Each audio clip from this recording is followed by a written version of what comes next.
Hello, guys. We are back with another subject, and I hope you all are doing well. Today, we will deal with environment law. So, without wasting time, let us start our video and our topic.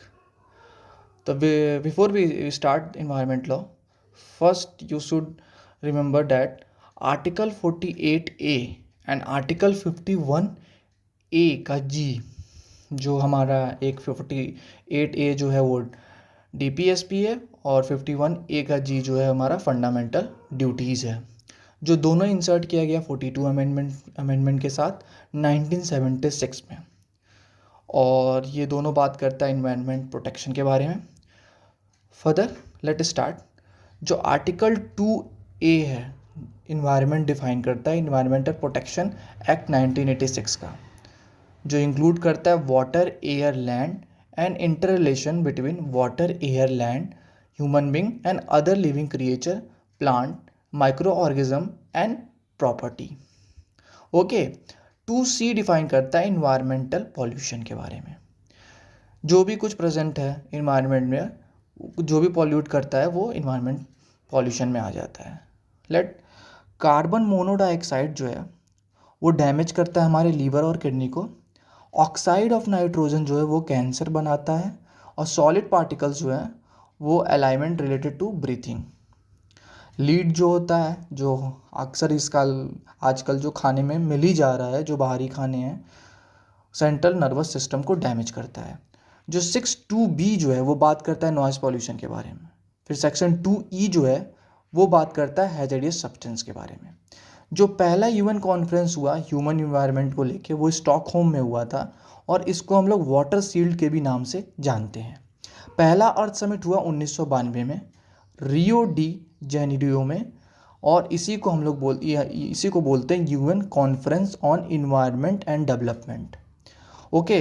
Rio declaration describe करता है Magna carta climate change का, तो इसको हम लोग Magna carta कहते हैं climate change का।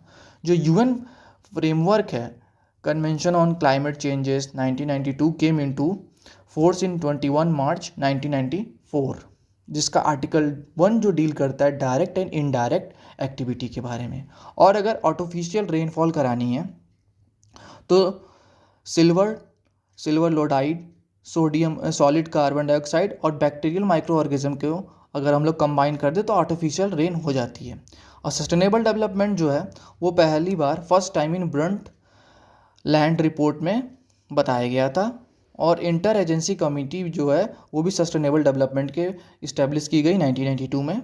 और एजेंडा 21 जो है वो ग्लोबल प्लान बताता है कि कैसे आप सस्टेनेबल डेवलपमेंट कर सकते हैं। फिर अर्थ समिट +5 जो अर्थ सेकेंड समिट कही जाती है 1997 में हुई। फिर बेसल कन्वेंशन जो है ये trans boundary movement of hazardous waste was implemented in 1989। फिर रियो 20 डिक्लेरेशन बात करता है द फ्यूचर वी वांट।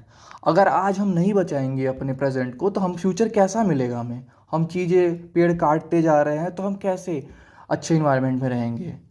जैसे अभी ठंडी ख़त्म हुई नहीं लेकिन गर्मी इतनी ज़्यादा बढ़ गई है। ये सारे कॉज हैं, हम जो इन्वायरमेंट को बचा नहीं पा रहे हैं। पेड़ हम एक काट रहे हैं, लगा एक भी नहीं रहे हैं। तो ये सब कॉजेज़ हैं जिसकी वजह से हम लोग को आगे बहुत ही परेशानी झेलनी पड़ेगी।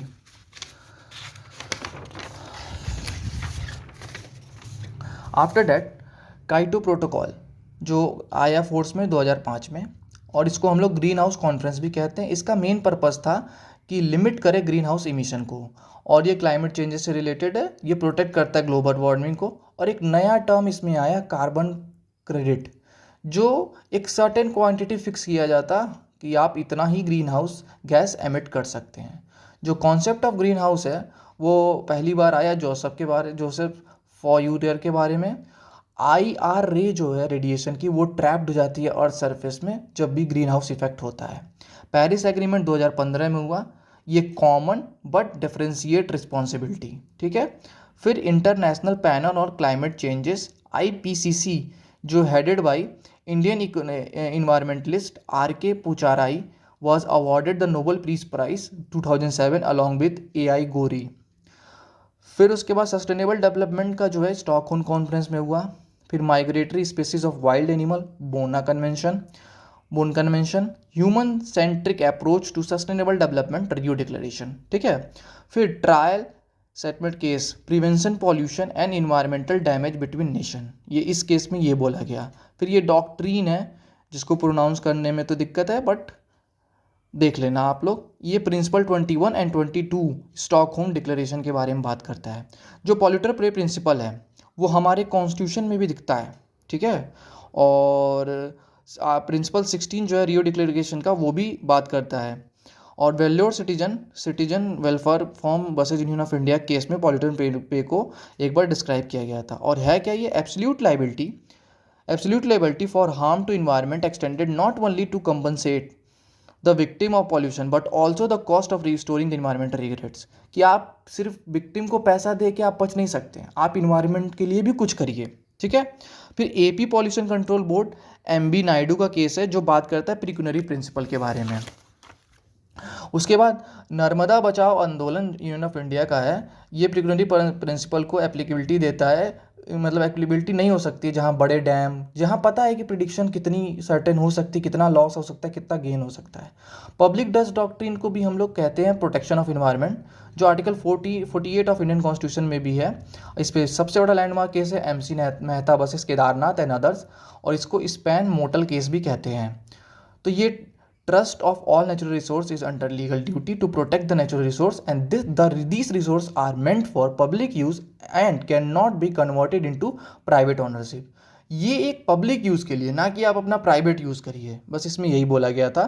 फिर inter generation equality observe that the present generation, आप लोग अगर सब कुछ खा जाओगे तो हम लोग क्या छोड़ेंगे फ्यूचर जनरेशन के लिए। ये स्टेट ऑफ HP बसेस, मतलब Himachal Pradesh buses Ganesh would product में आया था, ठीक है। फिर जो वर्ल्ड सस्टेनेबल डेवलपमेंट समिट होती है, जो एनुअली ऑर्गेनाइज की जाती है, वो एनर्जी एंड रिसोर्स इंस्टीट्यूट के द्वारा कराई जाती है, ठीक है। और जो 48A और इसकी बात हम लोग कर चुके थे। फिर justice O Chinnappa Reddy held that the court should bear Article 48 and 51G of the Constitution while dealing the problems on ecologies, ये इसमें बात की थी Sachidanand Pandey versus union state of West Bengal के केस में। उसके बाद the rural legislature and in entitlement Kendra versus state of UP, ये बहुत बड़ा केस है, मतलब इसको डून वैली केस के नाम से भी जाने जाते हैं। इसमें लाइम स्टोन माइनिंग चल रही थी, उसको भी बंद कराया गया। इसमें ये बोला गया सुप्रीम कोर्ट है let right to life include right to enjoy unpolluted air and water, ठीक है। फिर रतनलाल म्यूनसिपालिटी का केस था जिसमें PIL पहली बार प्रोटेक्शन ऑफ इन्वायरमेंट के लिए इन्वॉल्व की गई थी। फिर ताज टेररिज्म केस जो है MC Mehta versus union of India 1977 का बात करता है। कानपुर टेररिज्म केस जो है MC Mehta versus union of India की बात करता है। तो MC मेहता वाला केस कई ठो है, उसको आप लोग डेट के वाइज याद कर लीजिएगा, ठीक है। फिर Vellore citizen welfare forum versus union of India, popularly known as TN tanneries case. फिर जो पहला आया water preservation and control of pollution act 1974, ये इनेक्ट किया गया लेजिस्लेचर के द्वारा under article 252 of Indian constitution. Parliament इसको इनेक्ट किया on the request of state, और इसका जो सेंट्रल पॉल्यूशन कंट्रोल बोर्ड है वो कॉन्स्टिट्यूट करता है आर्टिकल 3(1) ऑफ द एक्ट। फिर सेंट्रल और स्टेट बोर्ड जो है वो हमेशा मीटिंग करता रहना चाहिए हर तीसरे महीने पे। फिर under this act on order to restrain discharging element until a water treatment plant is constructed can be pass by magistrate. अगर मान लो कोई भी टैंक बन रहा है तो मजिस्ट्रेट 133 CRPC के द्वारा वो लगा सकता है, ठीक है।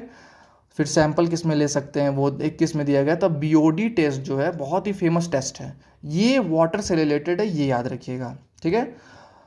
डीम कंसेंट क्या है, तो ये Vijayanagar educational trust versus Karnataka state pollution control board में बात की गई थी।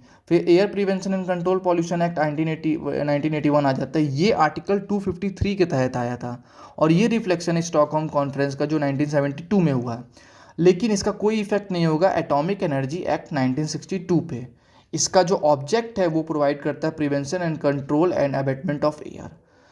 जो इंपॉर्टेंट कमेटी है इसके रिगार्डिंग वो भूरेलाल कमेटी है, जो इवोल्यूएट की cleanliness of various fuel on 27/2001।